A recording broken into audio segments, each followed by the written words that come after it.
नमस्कार दोस्तों, मैं ममता स्वागत करती हूँ आपका हमारे चैनल मिशन गवर्नमेंट टीचर पर। यहाँ पर हम जो TSSB है उसकी TGT हिंदी की फ्री में क्लासेस अवेलेबल कराने की कोशिश करेंगे।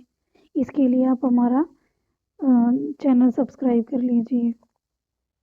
चलिए, सबसे पहले हम देखेंगे कि जितना भी हमारा साहित्य है उसके अंदर जो हमारा आदिकाल है, भक्ति काल है, रीतिकाल और आधुनिक काल है, इन सभी के अंदर जो हमारे महत्वपूर्ण कवि और उनकी रचनाएं हैं उनको हम पढ़ेंगे शॉर्ट में। तो चलिए शुरू करते हैं समय ना खराब करते हुए। सबसे पहले हम देखेंगे कि जो हमारा हिंदी साहित्य है वो हिंदी साहित्य हमारा क्या है, 4 भागों में बटा हुआ है। सबसे पहले जिसके अंदर आता है आदिकाल, फिर आता है हमारा भक्ति काल, रीतिकाल और फिर आता है हमारा आधुनिक काल। अब इनकी अगर समय सीमा को देखा जाए तो आदिकाल का समय है 1050 से लेकर 1375 विक्री संवत। उसके बाद जो है हमारा भक्ति काल की बात करते हैं। भक्ति काल का समय है 1375 से 1700 विक्री संवत। ऐसे ही रीतिकाल का देखेंगे 1700 से 1900 विक्री संवत। ठीक है। और उसके बाद हम देखेंगे कि हमारा जो आधुनिक काल है वो क्या है, 1900 से अब तक। अब हम देखेंगे कि हमारा जो सबसे पहले है आदिकाल। आदिकाल जो है हमारा उसका समय सीमा हमें पता है कि क्या बताई हमने, उसकी है 1050 से लेकर 1375 विक्रमी संवत। हम देखेंगे कि जो हमारा आदिकाल है वो कितने भागों में बटा हुआ है, जिसमें सबसे पहला आता है हमारा अपभ्रंश साहित्य। उसके बाद हम जो है आदिकाल के अंदर पढ़ेंगे सिद्ध साहित्य, फिर जैन साहित्य पढ़ेंगे, फिर उसके बाद पढ़ेंगे हम नाथ साहित्य, उसके बाद रासो साहित्य, लौकिक साहित्य और फिर हमारा आएगा गद्य साहित्य। तो सबसे पहले हम देखेंगे किसके बारे में, अपभ्रंश साहित्य के बारे में। तो अपभ्रंश जो है उस अपभ्रंश के अंदर जो हमारे प्रमुख कवि हैं और उनकी रचनाएं हैं उनके बारे में हम पढ़ेंगे। तो चलिए देखते हैं कि हमारा जो अपभ्रंश साहित्य है उसके अंदर कौन कौन से महत्वपूर्ण कवि हैं। सबसे पहले स्वयंभू है, पुष्य है जिसको हम पुष्यदंत भी बोलते हैं, धनपाल है, जिंदत सूरी, शालीभद्र सूरी, अब्दुल रहमान, मुनीराम सिंह, जोइंदू, हेमचंद, सोम प्रभु सूरी, जैनाचार्य मेरुतुंग, लक्ष्मीधर और षडंधर। चलिए अब इनकी रचनाएं देख लेते हैं कि इनकी जो है वो महत्वपूर्ण रचनाएं कौन कौन सी हैं। सबसे पहले हम किसके बारे में देखेंगे, स्वयंभू के बारे में देखेंगे। सबसे पहले स्वयंभू को देखते हैं, स्वयंभू की रचना कौन कौन सी है। इनकी जो है वो 3 रचनाएं हैं। सबसे पहली है पौम चिरू, उसके बाद आती है रिठेमी चिरू और उसके बाद आती है स्वयंभू छंद। ऐसे ही हम दूसरा देखेंगे कि दूसरे कवि कौन से हैं हमारे, वो है पुष्य, तिरसठी महापुरुष गुणालंकार, अणय कुमार चिरू और जसर चिरू। ये इनकी महत्वपूर्ण 3 रचनाएं हैं। उसके बाद हम किसको देखते हैं, धनपाल को देखते हैं। धनपाल की कौन सी है, भविष्यत कहा। उसके बाद आते हैं जिंदत सूरी, जिंदत सूरी की रचना है उपदेश रसायन रास। चलिए आगे बढ़ते हैं। उसके बाद हम देखेंगे कि हमारे कौन से अपभ्रंश के, शालीभद्र सूरी, इनकी रचना है भारतेश्वर बाहुबली रास। उसके बाद अब्दुल रहमान, अब्दुल रहमान की रचना है संदेश रासक। उसके बाद आते हैं मुनीराम सिंह, मुनीराम सिंह की है पाउड़ दोहा। उसके बाद जोइंदू, जोइंदू की 2 रचनाएं हैं, एक है परमात्म प्रकाश और दूसरी है योगसार।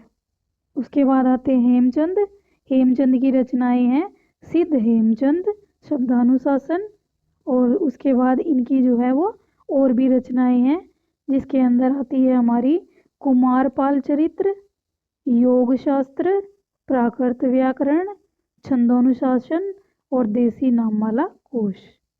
ऐसे हमारे आएंगे सोम प्रभु सूरी, सोम प्रभु सूरी की रचना है कुमारपाल प्रतिबोध। उसके बाद आते हैं जैनाचार्य मेरुतुंग, इनकी रचना है प्रबंध चिंतामणि। उसके बाद आते हैं लक्ष्मीधर, लक्ष्मीधर की रचना है प्राकृत पेंगलम। या इसी को हम बोलते हैं प्राकृत पेंगलम सूत्र। उसके बाद आते हैं षडंगर। षडंगर की है षडंगर पद्धति। ये हमारे किसके हो गए हैं, जो हमारा अपभ्रंश साहित्य है उसके जो हमारे मुख्य कवि हैं और उनकी रचनाएं हैं। चलिए आगे बढ़ते हैं। दूसरा हमारा क्या आता है, जो आदिकाल है उसके अंदर आता है सिद्ध साहित्य। अब हम सिद्ध साहित्य के अंदर देखेंगे कि कौन कौन से महत्वपूर्ण कवि हैं और उनकी कौन कौन सी रचनाएं हैं। तो प्रमुख कवियों की अगर हम बात करते हैं उसमें आते हैं सरप्पा, शबरप्पा, लुईप्पा, डोम्बिप्पा और कणप्पा। अब जो हमारे महत्वपूर्ण कवि हैं उनकी रचनाओं को देखते हैं कौन कौन सी है।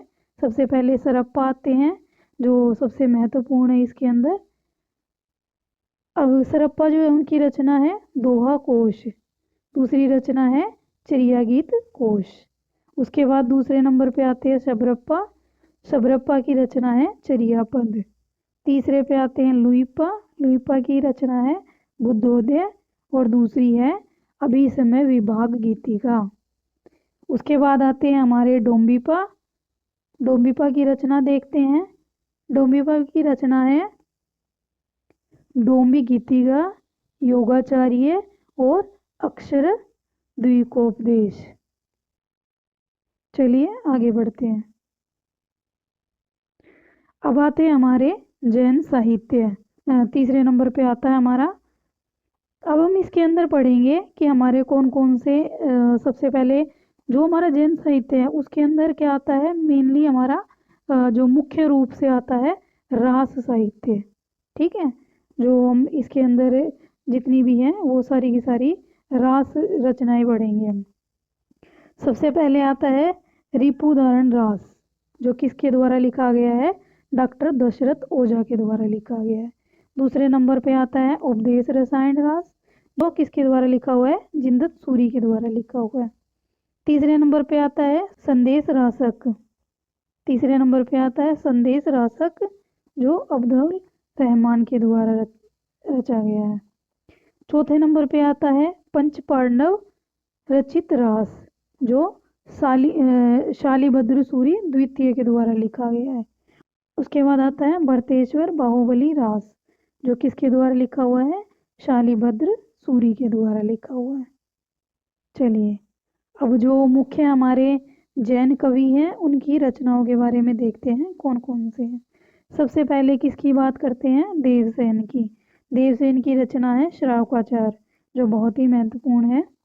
उसके बाद इनकी और भी रचनाएं हैं जिसके अंदर सबसे पहले आता है नय चक्र। उसके बाद आता है दर्शन सार। उसके बाद आता है भाव संग्रह। उसके बाद आता है आराधना सार, तत्व सार। उसके बाद आता है साव्यधम दोहा। चलिए आगे बढ़ते हैं। उसके बाद आते हैं हमारे दूसरे नंबर पर आसुक कवि। इनकी रचना है चंदनबाला और जीव दया रास। तीसरे नंबर पे बात करते हैं, तीसरे नंबर पे आते हैं हमारे जिन धर्मसूरी, जिनकी रचना है स्थूली भद्र रास। उसके बाद बात करते हैं विजय सेन सूरी। विजय सेन सूरी की रचना है रेवंत गिरी रास। उसके बाद आते हैं मुनि सुमतिगणी, इनकी रचना है नेमिनाथ रास। उसके बाद आते हैं विनय चंद्र सूरी। विनय चंद्र सूरी की रचनाएं हैं नेमिनाथ चौपई, और इनकी जो है वो अन्य रचनाएं भी हैं। अन्य रचनाओं में आती है इनकी मल्लीनाथ महाकाव्य, पार्श्वनाथ चरित, कल्प निरुक्त, उल्लेमाला, कहान्य छप्पे। चलिए अब जो हमारा जैन साहित्य है इसके अंदर जो अन्य कवि हैं और उनकी जो है वो रचनाएं हैं उनके बारे में देखते हैं। तो अन्य में सबसे पहले आएंगे प्रज्ञा तिलक, जिनकी रचना है कछुली रास। ठीक है, उसके बाद हम देखते हैं दूसरे नंबर पर कौन आते हैं, देलन आते हैं। गेलन की रचना है गे सुकुमार रास। उसके बाद सारमूर्ति। सारमूर्ति की रचना है जिन पदमसूरी शटाभिषेक रास। उसके बाद आते हैं उभयदेव सूरी। उभयदेव सूरी की रचना है जे त्रिभुवन। उसके बाद हम बात करते हैं चंद्रमुनि की। चंद्रमुनि की रचना है पुराण सार। उसके बाद आते हैं कनकामर मुनि। इनकी रचना है करकंड चरेयु, करकंड चरी। उसके बाद है कवि अणयंदी। इनकी रचना है सुदर्शन चिरऊ। उसके बाद आते हैं हमारे कवि अणयंदी। इनकी रचना है सुदर्शन चिरऊ। उसके बाद आते हैं हमारे जीन वल्लभ सूरी और इनकी रचना है संगपटक। उसके बाद आते हैं योगचंद्र, योगचंद्र मुनि। योगचंद्र मुनि की रचना है योगसार। उसके बाद आते हैं जिंदत सूरी। जिंदत सूरी की रचना है चाचरी, काल स्वरूप कुलक, एवेश रसायन, इसको हम बोलते हैं उपदेश रसायन। उसके बाद आते हैं हरिभद्र सूरी। हरिभद्र सूरी की रचना है ललित विस्तरा, धूर्ताख्यान, जसर चरयु और संबोध प्रकरण, इणेमिया चरयु। उसके बाद आते हैं सोम प्रभु सूरी और इनकी रचना है कुमारपाल प्रतिबोध। उसके बाद आते हैं जिन पदम सूरी और इनकी रचना है स्थूलीबद्ध फागु। उसके बाद आते हैं धर्मसूरी। धर्मसूरी की रचना है जम्बू स्वामी रासा। उसके बाद आते हैं अमदेव सूरी। अमदेव सूरी की रचना है संगपति समरा रासा। अंत में आते हैं हमारे राजशेखर सूरी, जिनकी रचना है नेमिनाथ फाग। चलिए अब हम देखते हैं नाथ साहित्य। नाथ कितने थे? 9 थे टोटल। नाथ साहित्य के सबसे पहले हम देखेंगे प्रमुख कवि कौन कौन हुए हैं। मत्स्येंद्र नाथ हुए हैं, गोरखनाथ हुए हैं, जालंधर नाथ हुए हैं, चौरंगी नाथ, चरपट नाथ। ठीक है, चलिए अब हम इनकी एक एक करके रचनाएं देखेंगे कि कौन कौन सी इनकी रचनाएं हैं। तो सबसे पहले हम बात किसकी करते हैं? मत्स्येंद्र नाथ की। मत्स्येंद्र नाथ की रचना कौन सी है? काल ज्ञान निर्णय, आकुल वीर तंत्र, कुलानंद, ज्ञान कारिका। चलिए अब हम किसकी देखेंगे? गोरखनाथ की देखेंगे। गोरखनाथ की रचनाएं कौन कौन सी हैं? गोरखनाथ जो है इनके कुल 40 ग्रंथ थे, लेकिन उनमें से प्रमाणिक जो है वो 14 ही माने जाते हैं। और उनमें से कौन कौन से हैं? सप्तवार है, शिष्यादर्शन है, ज्ञान चौतीसा, शब्द, पद, ज्ञान तिलक, आत्मबोध, पंचमात्रा जोग, महेंद्र गोरख जोग, प्राण संकली, रोमावली, 15 तिथि और उसके बाद आती है अभय मात्र योग। उसके बाद देखते हैं जालंधर नाथ। जालंधर नाथ की रचना है विमुक्त मंजरी, हुंकार रचित, बिंदु भावना क्रम। उसके बाद आते हैं हमारे चौरंगी नाथ। चौरंगी नाथ जो थे इन्होंने जो गोरखनाथ है उनकी प्राण संकली को पूरा किया था। यहाँ पर हमने पढ़ा था अभी, जब हमने किसके बारे में पढ़ा था? गोरखनाथ के बारे में पढ़ा था कि उनकी कौन सी रचना है? प्राण संकली। तो ये जो प्राण संकली है उसी को उन्होंने पूरा किया था।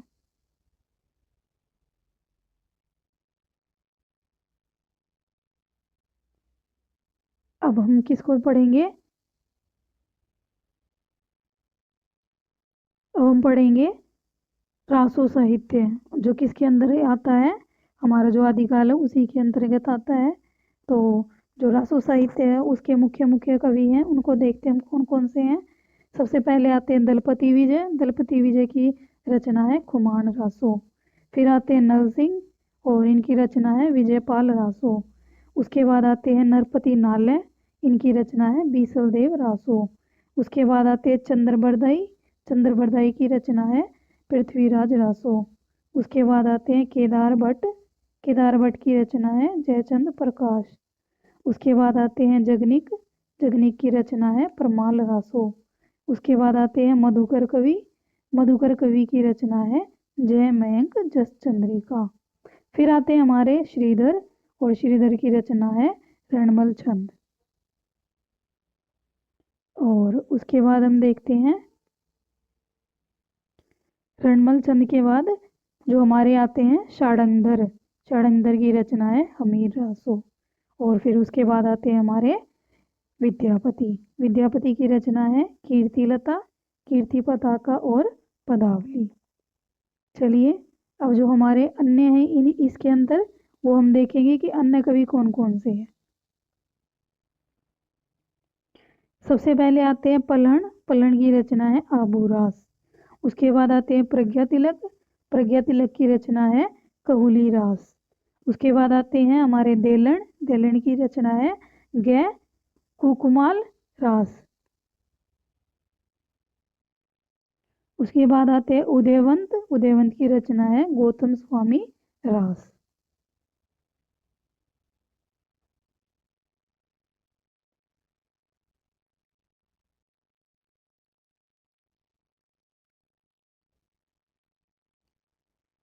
अब हम देखेंगे इसके अंदर क्या आता है, लौकिक साहित्य।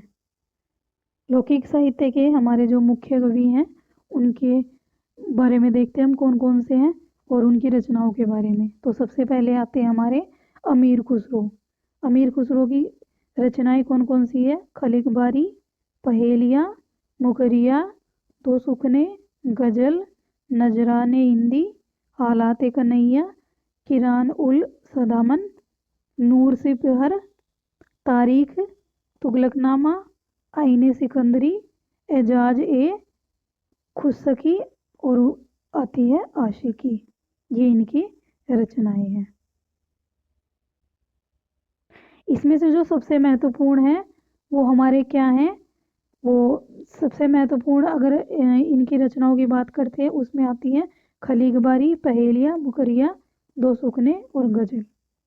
ये हमारी जो 5 है वो महत्वपूर्ण है। चलिए आगे देखते हैं। इसके अंदर दूसरा आता है हमारा कुशल लाभ, जिसको हम क्या बोलते हैं, कल्लोल भी बोलते हैं और कुशल राय, ये सब इन्हीं के नाम है। और इनकी रचना है डोला मारूरा दूहा। और उसके बाद आते हैं अज्ञात कवि। इनकी रचना है वसंत विलास। ओके, ये हमारे क्या थे, जो हमारा लौकिक साहित्य उसके महत्वपूर्ण कवि थे। चलिए अब हम देखते हैं कि हमारा जो आदिकाल है उसके अंदर क्या आता है, गद्य साहित्य। गद्य साहित्य के महत्वपूर्ण कवि कौन कौन से हैं और उनकी रचनाएं कौन से हैं उनको देखते हैं। सबसे पहले आते हैं उदयन सूरी, जिनकी रचना है कुल्य माला। दूसरे नंबर पे आते हैं रोड़ा कवि, जिनकी रचना है राहुल वेल। तीसरे नंबर पे आते हैं दामोदर शर्मा, जिनकी रचना है उक्ति व्यक्ति प्रकरण। और फिर आते हैं हमारे ज्योतिश्वर ठाकुर, जिनकी रचना है वर्ण रत्नाकर। तो ये थे हमारे जो आदिकाल है उसके महत्वपूर्ण कवि और उनकी रचनाएं। इससे बाहर कुछ भी नहीं आएगा, जितनी भी रचनाएं हैं वो सभी इसके अंदर दे दी गई हैं। तो चलिए दोस्तों ख़त्म करते हैं अब इसको। आगे हमारा जो चैनल है उस पर जो है अब जो है कंटिन्यू वीडियो आती रहेंगी। इसके लिए आप हमारा चैनल जो उसको सब्सक्राइब कीजिए और लाइक कीजिए वीडियो को, जिससे हमें और जो है हौसला मिले। चलिए नमस्कार दोस्तों।